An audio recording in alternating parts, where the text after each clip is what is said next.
This episode covers the death of an 18-year-old, the discovery of a body in water, disputed and graphic audio recordings, and an active investigation with unresolved racial tension. No individual named in this episode has been charged with a crime, and several claims discussed, particularly around a leaked emergency call, are disputed, unverified, and still under investigation. We name people only as they've been named in public reporting, and we ask you to hold every theory loosely.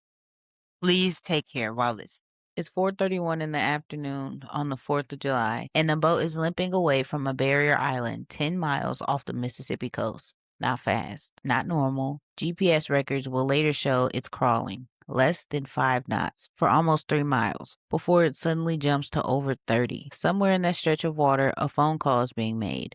A young man's voice asking for help. A sinking boat, a bilge pump that won't work, a dispatcher who can't get a straight answer to a simple question. And on that island behind them, getting smaller in the wake, is a young man who was last seen alive around 3 o'clock that afternoon, talking to a girl at the north end of the beach. He will not be on the boat when it reaches shore that evening. His mother will report him missing before midnight. In less than 48 hours, a National Park Service ranger walking the marsh at the edge of that same island will find his body, face down, in the water. His name is Nolan Xavier Wells, 18 years old, a wide receiver, about to start his freshman season at a community college in Mississippi. And almost 3 weeks after his body was found, we still don't have a cause of death. What we have instead is a leaked phone call the internet says is damning, an independent autopsy that couldn't rule out foul play, a sheriff's department that says there's nothing to see here, and a family that has been begging in public for someone to just tell them what happened to their son. Hey everybody, welcome back to Coffee and Crime with Mom. I'm Zalle. And I'm Nicholle. And Zalle, I have to say, out of everything we've covered on this show, this is one of the first cases where the story is still actively moving while we're recording. We are not telling you the ending today because there isn't one yet. That's exactly right. And I want to say that up front because you're going to hear us use the words alleged, reportedly, and disputed more in this episode than almost any other we've done. This case is called Nolan Wells online, but you'll also see it as Noah Wells. That misspelling took off early on social media and it's stuck. This is the same case. Today, we're calling him by his real name, Nolan Xavier Wells.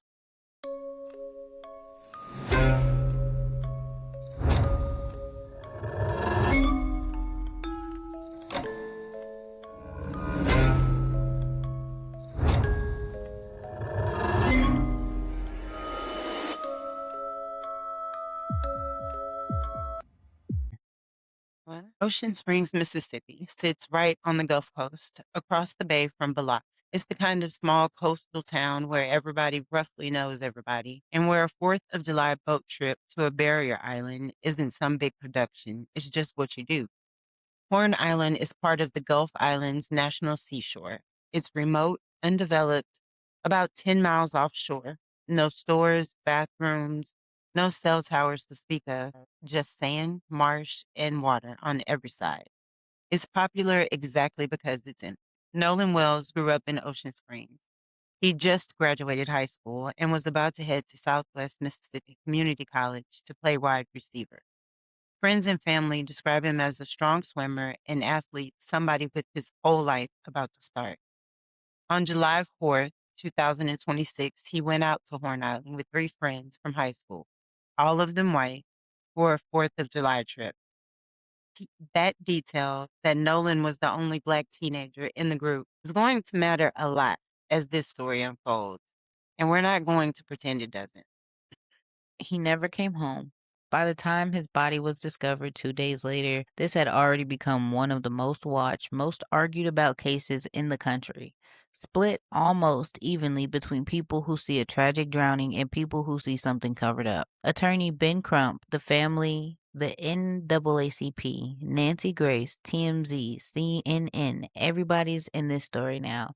And in the last week alone, a leaked phone call has poured gasoline on all of it. So let's start where it actually starts, not with the leaked audio, not with the press conferences, with 4 teenagers, a boat, and a holiday. According to a Mississippi Department of Marine Resources Marine Patrol report, the same GPS records that are now at the center of this whole case. The boat left the dock on El Camino Railroad at 9:56 that morning. It belonged to the grandparents of one of Nolan's friends. 4 boys, 1 boat, headed out to Horn Island for the day. They arrived at 11:14 a.m. and then for the next 5 hours, from 11:15 to 4:30 in the afternoon, the GPS shows the boat sitting completely still, anchored. A normal beach day, swimming, partying, being 18 on the 4th of July. Investigators say Nolan was last seen alive around 3 p.m. on the north end of the island talking to a girl. That's the last confirmed sighting anyone has been able to pin down. Not from his friend's initial accounts, not from anything official since. 3 o'clock, a conversation on a beach, and then according to what friends later told investigators, at some point after that, the group decided to head back to the mainland and Nolan didn't go with them. Sheriff John Ledbetter told ABC News what the friend's account was. They left Horn Island and went back without Nolan. From what we understood, he chose to stay there. The story, as it was first told, is that Nolan wanted to find another ride back later, so he let his friends leave without him. It's the kind of decision that sounds almost unremarkable on a beach in the daytime. Stay a little longer, catch a ride later. And unthinkable in hindsight on a remote island with no cell service as the sun starts going down. But here's the detail that doesn't fit neatly into he chose to stay. At 4:31 p.m., 1 minute after the GPS shows the boat leaving Horn Island, somebody on that boat made an emergency call saying the vessel was sinking. And that's where this story stops being a simple beach day and starts being the case the entire country is arguing about.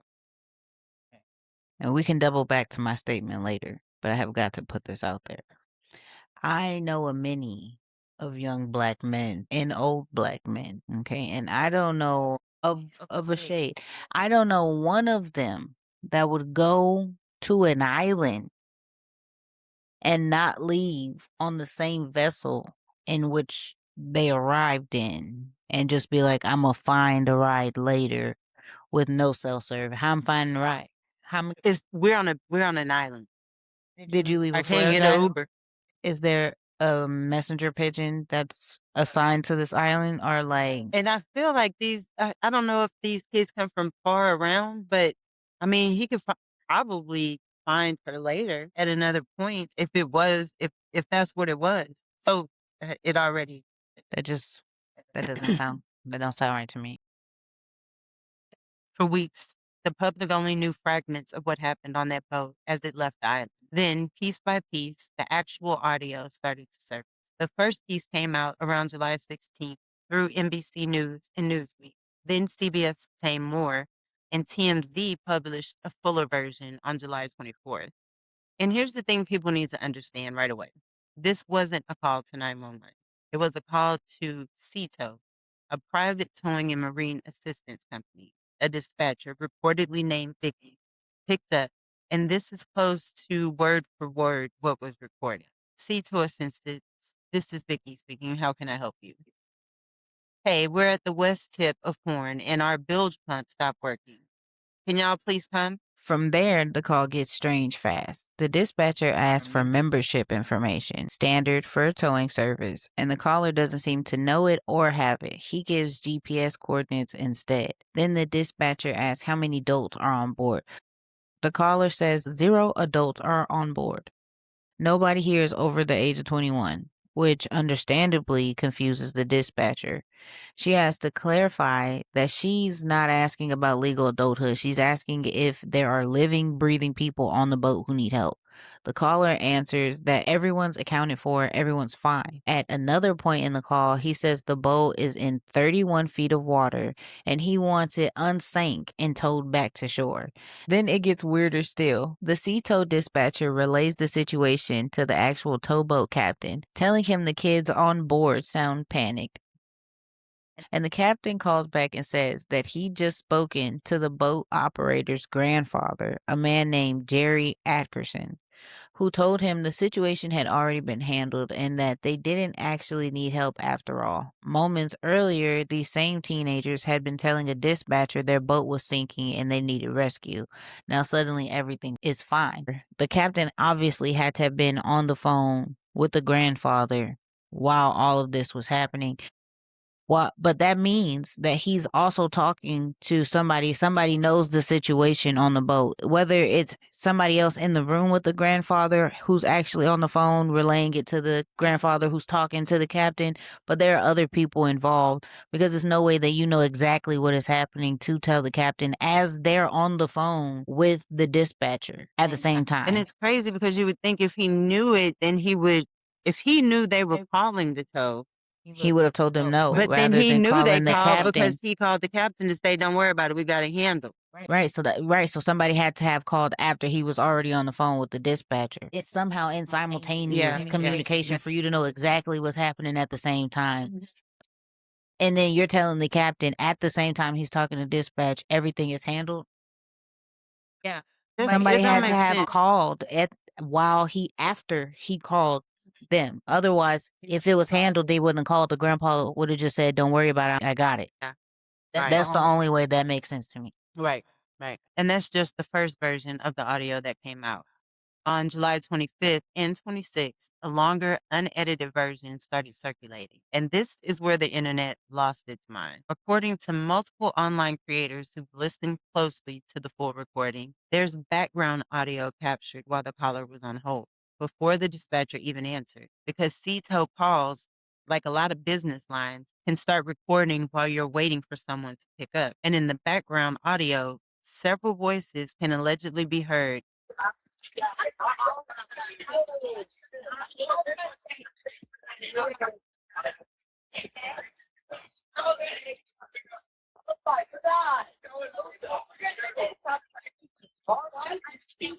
Hey, we're at the west tip of Horn, and our bilge pump stopped working. We're sinking. Can y'all please come? We have a membership. Hey, up! Shut the fuck up!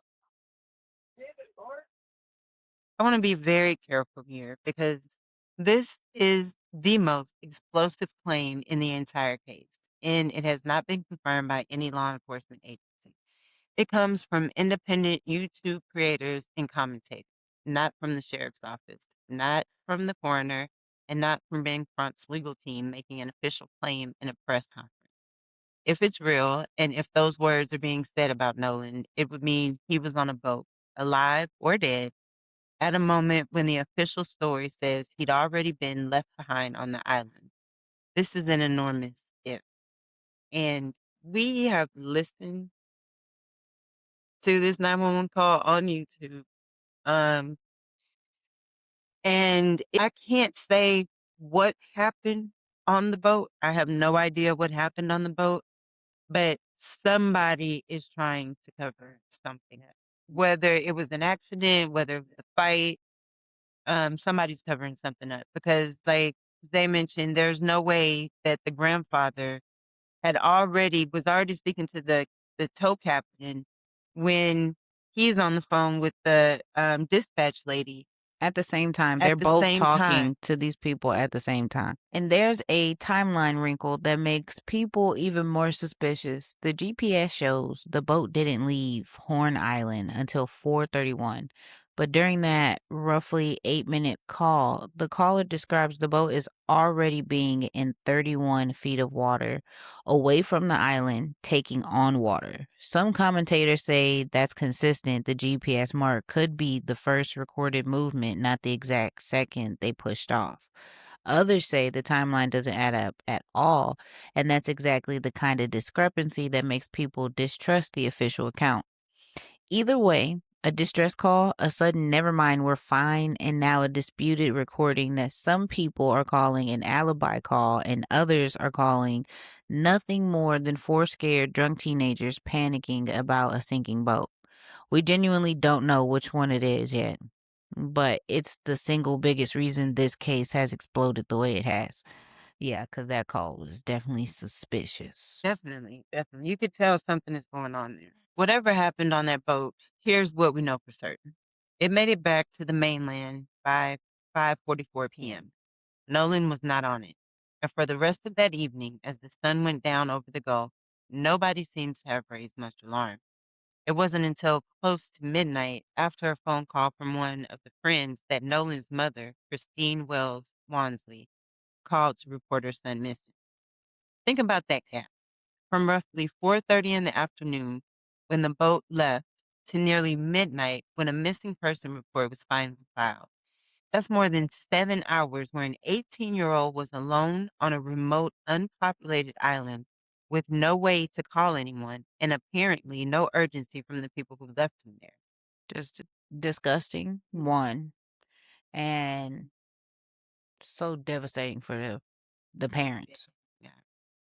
Once the report came in, the response was fast and large. The Jackson County Sheriff's Office launched a search that pulled in the U.S. Coast Guard, the Mississippi Department of Marine Resources, Gulf Islands National Seashore Park Rangers, and eventually the United Cajun Navy, a volunteer search and rescue group that's become a fixture in Gulf Coast disappearances.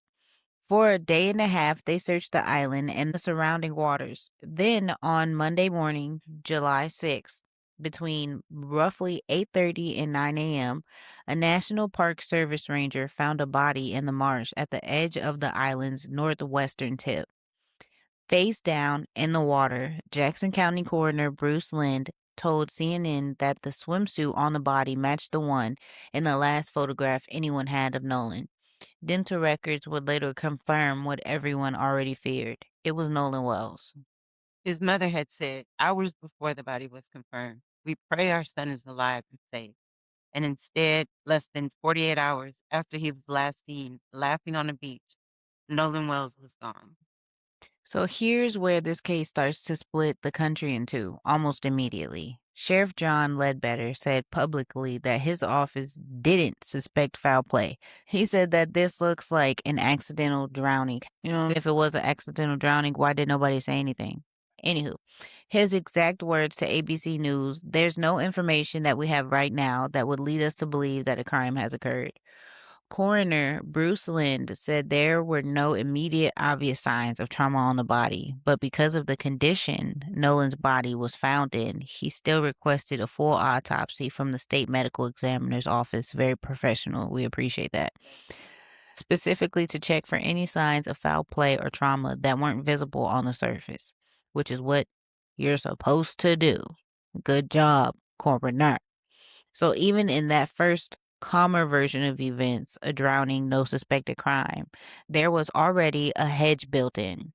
Nobody was ruling anything out completely, but the headline that traveled fastest, especially in local coverage, was simple: no foul play suspected, apparent accidental drowning, which mind blowing. And almost immediately, that conclusion ran headfirst into a very different set of facts circulating online. There was a video described by multiple outlets as showing what looked like an altercation on the island that evening that started spreading on social media. Then Crump referenced it directly in a CNN interview, saying investigators hadn't explained why they weren't treating that footage as significant. And there was a deeper, more uncomfortable fact sitting underneath everything. A black 18-year-old had gone into the water and not come out on a trip with three white friends in a state with, as CNN put it, a complicated racial history. A sheriff saying no foul play without walking through his reasoning.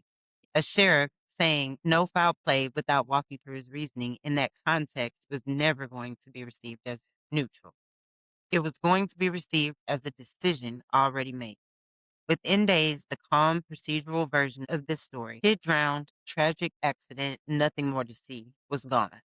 What replaced it was a full-blown national story about race, trust, and whether Mississippi law enforcement was giving this case the scrutiny a young man's death deserved. On July 7th, one day after Nolan's body was confirmed, his family retained civil rights attorney Ben Crump, the same attorney behind the Trayvon Martin, George Floyd, and Breonna Taylor cases.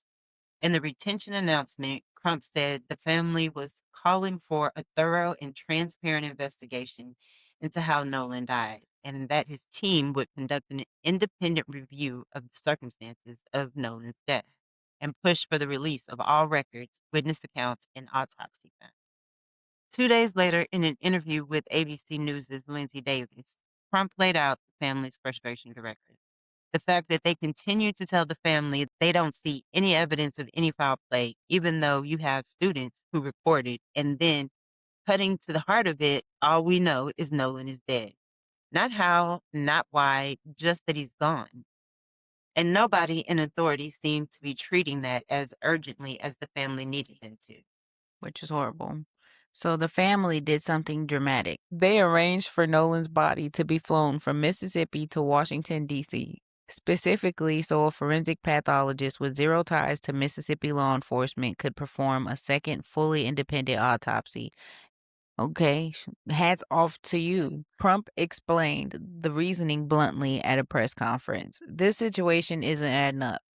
That's why, at the family's request, we had an independent autopsy conducted. We arranged for his body to be transported from Mississippi to Washington, D.C., so that the examination could be performed by a doctor with no ties to Mississippi law enforcement, which is horrible. Smart, but horrible that they even had to do that. That trip alone tells you how little trust the family had left in local process. And two names came up that you wouldn't expect in a small town Mississippi drowning case. Colin Kaepernick helped fund the independent autopsy. Tyler Perry helped cover funeral expenses. Within a week, a local tragedy had become a cause that reached from Ocean Springs all the way to the NAACP's national stage. We're not going to dance around this because it's the engine driving half of the story. Nolan Wells was the only black teenager in a group of white friends from Ocean Springs High School. He went into the water, he didn't come out. And within days, that fact alone had turned this into a referendum on race in America in 2026, with some commentators drawing direct, explicit comparisons to Emmett Till and others accusing the family and the NAACP of racializing what they insist is a straightforward accident. CNN reported that images of Wells with his friends have sparked discussions about race relations in America, and that observers online had zeroed in on exactly who was and wasn't in those 4th of July photos because, the internet and the people, we do our job. The Lord's internet. The Lord's internet. You put it on there, we're going to figure it out. I don't even know why Somebody's you going to figure it out. Meanwhile, in Ocean Springs, where Nolan went to high school, peaceful demonstrators gathered calling for a transparent investigation. A parent of one of Nolan's friends and a local NAACP leader publicly pushed back against what they called runaway social media speculations, while also acknowledging the sheer volume of tips, calls, and theories pouring into the sheriff's office. This is the part of the case that's genuinely impossible to separate from the facts because the facts and the social context are tangled together. On one side, a sheriff's department that said no foul play early without a completed autopsy in a case involving a black teenager who died on a trip with white friends. On one side, a sheriff's department that said no foul play early without a completed autopsy in a case involving a black teenager who died on a trip with white friends, a pattern with an ugly history in the South that makes people understandably slow to trust a quick official answer. On the other side, no confirmed evidence as of today that this was anything other than a tragic accident, and a real risk that speculation, understandably fueled by that history, gets ahead of what investigators can actually prove. Both of those things can be true at once. The skepticism can be earned by history, and the specific facts of this specific case can still eventually turn out to be an accident. That tension between justified distrust and unproven accusation is the air that this entire case has been breathing in for 3 weeks. On July 22nd, at the NAACP's 117th National Convention in Chicago, Ben Crump stood alongside Nolan's parents, his mother, Christine Wells Wansley, and his father, Elmore Wansley, and announced the preliminary findings of the independent autopsy. The pathologist, Dr. Roger A. Mitchell Jr., had performed the second examination on July 10th, 4 days after Nolan's body was recovered, and delivered his written report on July 19th. The headline finding, and I want to say this clearly because it's the most misunderstood detail in this entire case. Cause of death undetermined, pending investigation. Manner of death undetermined, pending investigation. That is not the same as murder. It's not the same as no foul play either. It means exactly what it says. The doctor could not determine from the body alone how Nolan died. But there was one specific significant detail buried in Dr. Mitchell's report. During the dissection of the back of Nolan's head, he found what the report described as a vocal area of red discoloration in the soft tissue overlying occipital bone, the base of the skull, measuring roughly 12 by 8 centimeters. There were no lacerations on the skin above it and no fractures in the skull underneath it. On its own, that finding is inconclusive. It could be from decomposition. It could be from something else entirely, and Dr. Mitchell said as much. But he also wrote that he couldn't rule it out as significant and flagged it specifically for further investigation. Then there's the limitation that made headlines almost as much as the finding itself. The report noted that the trachea, the larynx cartilage, the thyroid horn, and the hyoid bone, all structures at the front and base of the neck, all structures you'd examine closely if you were checking for strangulation or a neck injury, were not sent along with the body when it arrived for the second autopsy. First of all, excuse the fuck out of me. I beg your pardon. That's what I said when I heard that. Come again? Like, did you think we weren't going to notice? Can we What'd you do with it? rewind and excuse me? They'd been retained during the state's initial examination. How can you retain a part of the body that's supposed to be okay? Where'd you retain it? Yeah. And why you didn't send it when you sent the body? Because we can't make a determination without it. Without it. Dr. Mitchell noted that retaining that tissue is actually standard forensic practice. It's not automatically suspicious, but it meant the independent pathologist could not fully examine the neck. And because of that, in his own words, he cannot rule out injury to the neck as a contributing factor or a cause of death. Dr. Mitchell listed 7 specific outstanding questions in his report. How Nolan entered the water in the first place, whether there was water in his airway consistent with drowning, whether he had a brain bleed, whether he was conscious or unconscious when he went into the water, whether he entered the water by force, what was found in his stomach, and what was the toxicology result, and what the toxicology results would eventually show. As of this reporting, we still don't have answers to most of those questions because the state's own toxicology results, which the entire case is waiting on, still haven't been released. And that's the sentence Dr. Mitchell chose to close on. The one Ben Crump has repeated at nearly every public appearance since. This pathologist cannot rule out if any intervening non-accidental factors contributed to or caused the death of Nolan Wells. Translated out of legal language, he can't rule out foul play. Not that he found it, that he can't rule it out. That distinction matters enormously, and it's the exact space this entire case has been living in for weeks. So, where does this leave us as of this recording? On July 19th, the family and Ben Crump met with the Jackson County District Attorney. 2 concrete things came out of that meeting. First, once the investigation is complete, this case will go to a grand jury, which, to be fair, is standard procedure in Jackson County for any unnatural or suspicious death, not necessarily a sign of pending charges. Second, there will be a mutual forensic inspection of Nolan's cell phone with experts from both the family side and law enforcement present at the same time, looking at the same data simultaneously. A response to swirling online claims, amplified on shows like Nancy Grace's, that the phone contents may have been altered or deleted after his death. That claim, like the background audio and the CETO call, remains unconfirmed and disputed. Nolan was laid to rest at Center Point Church in Ocean Springs in a homegoing celebration attended by his family, friends, and community. Nancy Grace devoted a full hour of her show to the case just hours after that funeral, walking through what she characterized as Mississippi authorities' mishandling the investigation. And as of today, July 26th, the single biggest open question in this entire case is the same one it's been since July 7th. What did the Mississippi State Medical Examiner's Office find in its own official autopsy? That report still has not been released publicly. Coroner Bruce Lynn confirmed as recently as this past week that the state's report isn't finished because they're still waiting on toxicology results. The same test that, per forensic pathologists who've spoken to CNN, can routinely take 2 to 3 weeks or longer to come back. So here's where we actually are.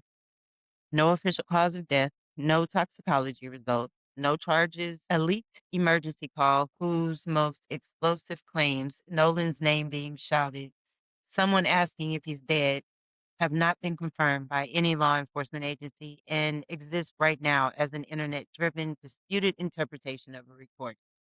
A grand jury that hasn't happened yet on a case the DA hasn't finished investigating, and the family that, after 3 weeks of press conferences, an independent autopsy, and a national platform at the NAACP convention, is still saying the exact same thing they said on day one.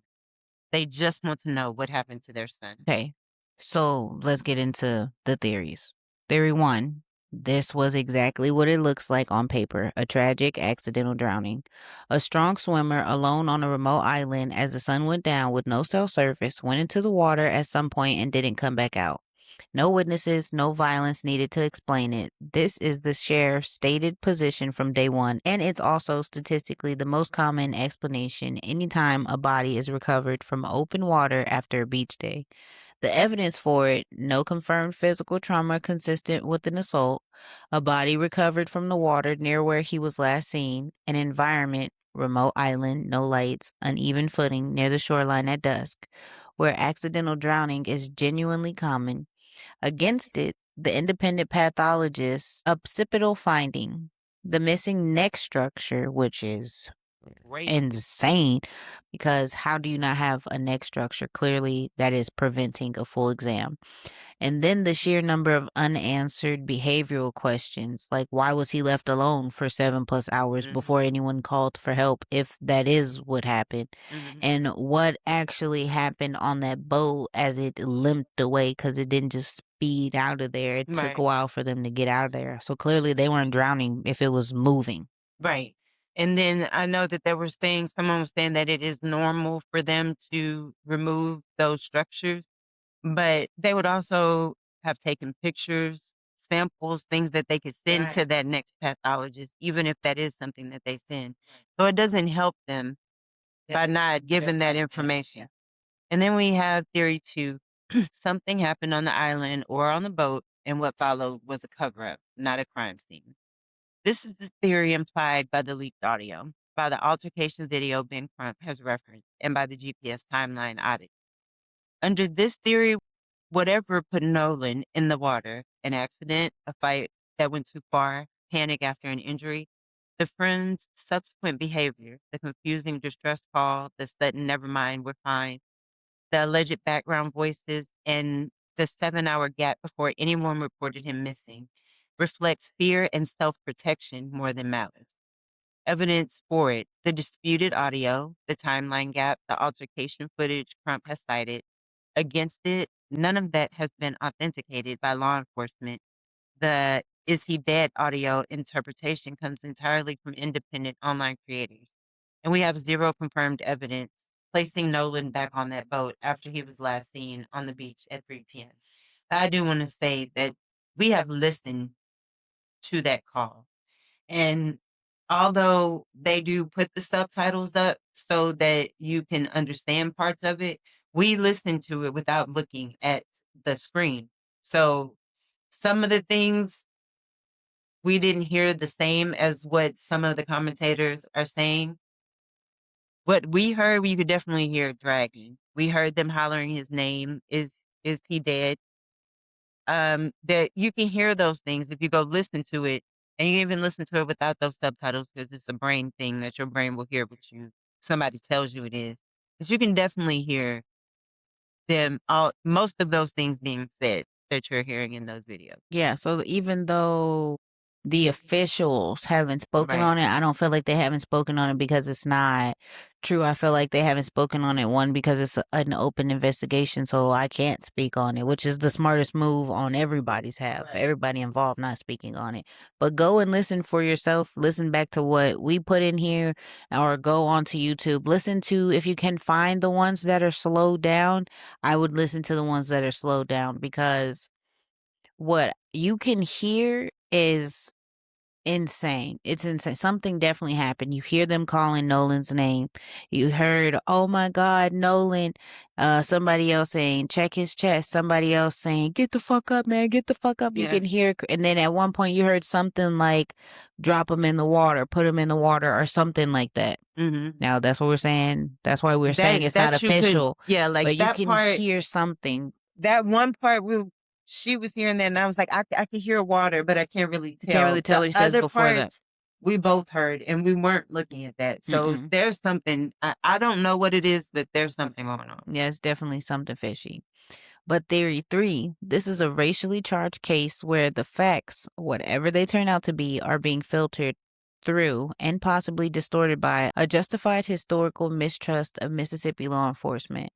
Under this reading, the sheriff's early no foul play statement wasn't a cover up. It was simply premature and tone deaf, and the explosion of viral theories is less about specific evidence and more about a community and a country primed by history to expect the worst from a quick official answer in a case like this, which is completely understandable. Right. Evidence for it, the early hedge-free no foul play statement made before toxicology or a full autopsy, which no police officer should ever do. No.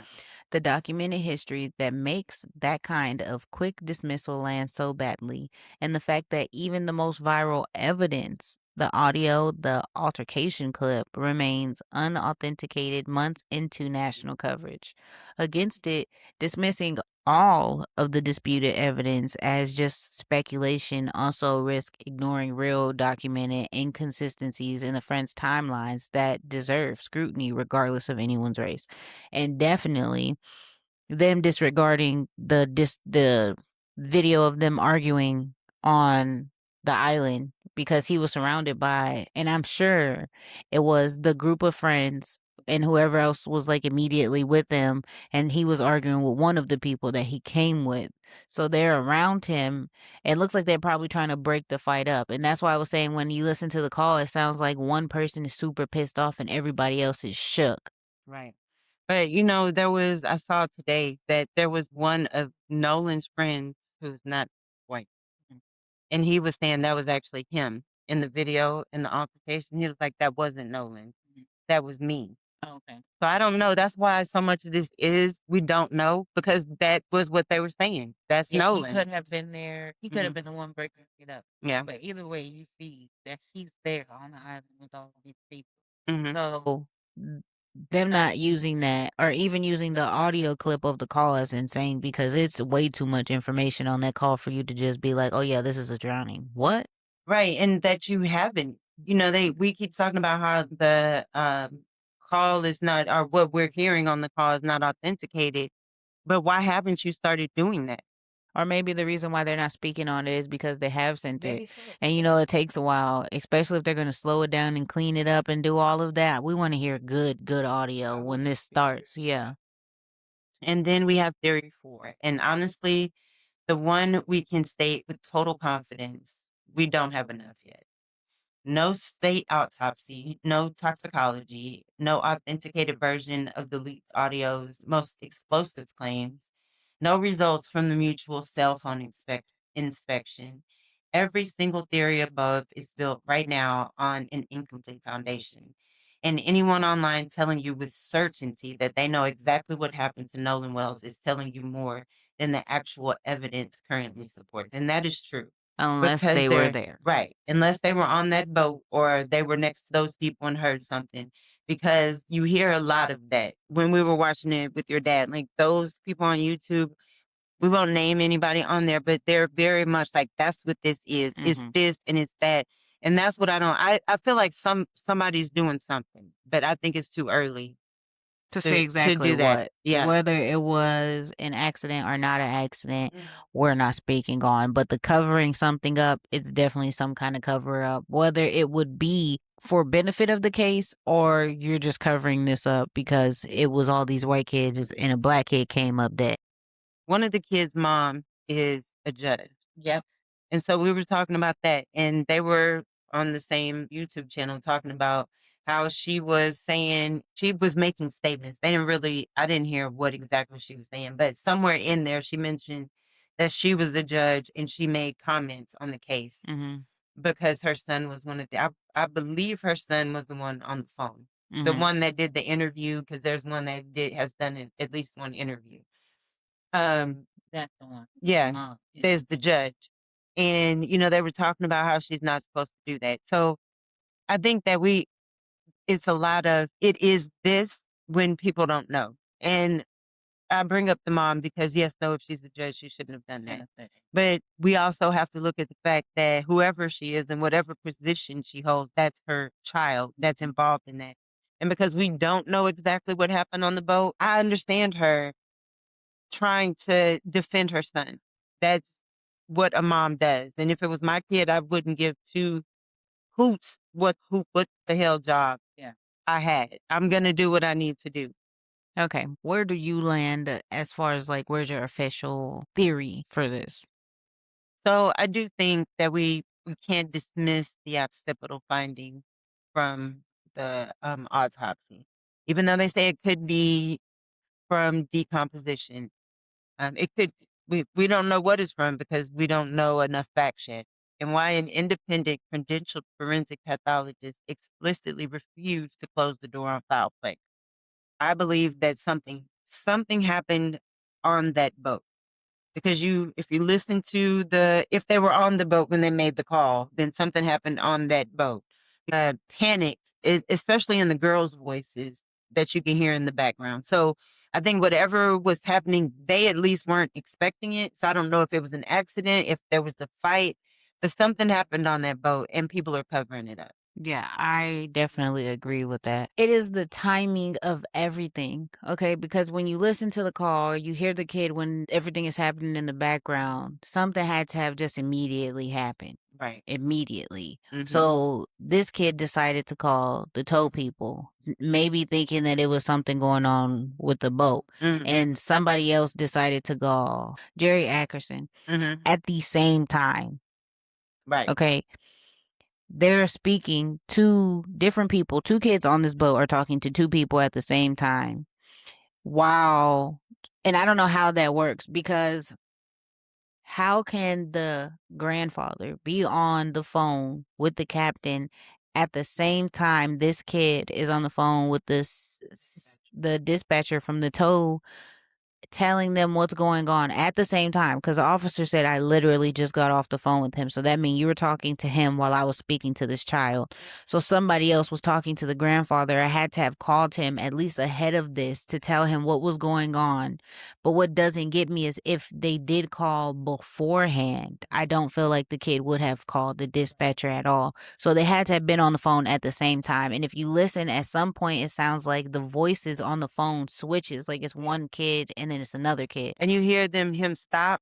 He stopped talking. Question, they stop talking. You hear somebody say something, And then I he couldn't says, really understand hello. it, and then it's different. It's like monotone And it's not calm. just like are you there like it was before? Mhm. It's hello. So to me, it's a different kid. So what that tells me is probably what happened was that's the kid who called the grandfather. He's telling him what's happening, whatever. And then they switch phones. And now this kid finishes telling the dispatcher all of the information while the other kid is talking to the grandfather, verifying the information so the grandfather or whoever can cover it up. Yeah. And it might not have been the grandfather they were talking to. It could have been one of the dads or something like that. And they called the grandfather and he decided to handle the captain. Otherwise, they wouldn't have called at all. They would have just let their people handle it. So it's too weird. It's too much happening. It's too much unknown. But I definitely feel like something happened to that boy, whether it be an accident or not an accident. And like I said earlier, one of the kids in the call, when you listen, the kid on the call, he sounds drunk. He sounds messed up. But For everybody else in the background, you can hear the like shock or like, oh my God, of the situation. And this kid just sounds pissed off. The whole call, very irritated, very frustrated. It's no like you would react if something distraught is happening as everybody else's voice is giving in the background and you're the only upset one. So something happened, whether it was an accident or not an accident. And this was a call to cover it up, like an alibi call is what they were saying. And I agree with that. Because it doesn't, even when they're giving the information to the dispatcher about the boat sinking, and she's asking questions, Really couldn't say even when nothing. he's answering the questions, it's like when the other kid gets on it and he's like, yeah, we're definitely taking on water. She asked something specific and he doesn't answer it. He's not being rude like the first guy, but he just kind of, Just gonna answer. and you can tell that this dispatcher is used to talking to rich, snotty kids because she's very patient and even compassionate while she's talking to the captain about the kids. Yeah, I agree. And also, I definitely feel like the family was right to fight for the full truth. And I think Ben Crump forcing a second autopsy is the reason we even know about the occipital finding at all, because they would not have just brought that out, especially if they just dismissed it with no foul play and case closed. Yeah. So that's amazing. They definitely should have did that smart decision. I think that's awesome on their account for them, but also for the case, because it's definitely going into grand jury, and we'll be keeping y'all posted on that one. We will. So if we're being honest about where this actually leaves us, an 18-year-old is dead. A family is still waiting on answers 3 weeks later. We don't get to close it out for you the way we usually do. There's no verdict here, no confirmed villain, no confession, no closed file. What there is a mother who spent 3 weeks standing in front of cameras, at press conferences, at an NAACP convention, saying the same sentence over and over. We just want to know what happened to our son. Which is heartbreaking to Yes. think about. Being a mom of 3 boys, I can't imagine. Yeah. And I also keep thinking about that 7-hour gap, about him being alone on the island with no way to call anybody, while for whatever was actually happening on that boat, nobody came back for him. So whether that gap is explained by panic, miscommunication, or something darker, or by nothing more than a group of teenagers who genuinely believe they catch another ride, it's the image that's staying with me. A boy alone on a beach, it's getting dark, and he's waiting for somebody to come and get him. Oh, that just gave me chills. Like, I can't imagine being his parents. Our hearts go out to his parents. I don't, if this is horrible, whatever happened, that they're having to do all of this to get the information. Your son definitely deserves justice. You deserve justice. You deserve to know whether it was an accident or whatever. It's not okay for a parent to not know what happened to their child. To fight like this, to get answers. Okay, we'll be following this case as the state autopsy, the toxicology results, and the grand jury process move forward. And if there's a real update, we will absolutely come back to it. Until then, we're going to do what we ask everyone arguing about this case to do. Hold all the theories loosely and wait for the actual evidence. Yes, please. And thank you guys for being here with us, you co-conspirators. If this one moved you or frustrated you, because it should, you should please leave us a review. Share it with somebody who can handle a case without a clean ending, and subscribe so you don't miss the next one. And tell us what you're drinking while you listen. Coffee, tea, something stronger. We don't judge. Tag us or drop it in the comments. Send us your cases and send us your read on this one. We read everything. Everything. We'll be back soon. Until next time. Toodaloo. Peace.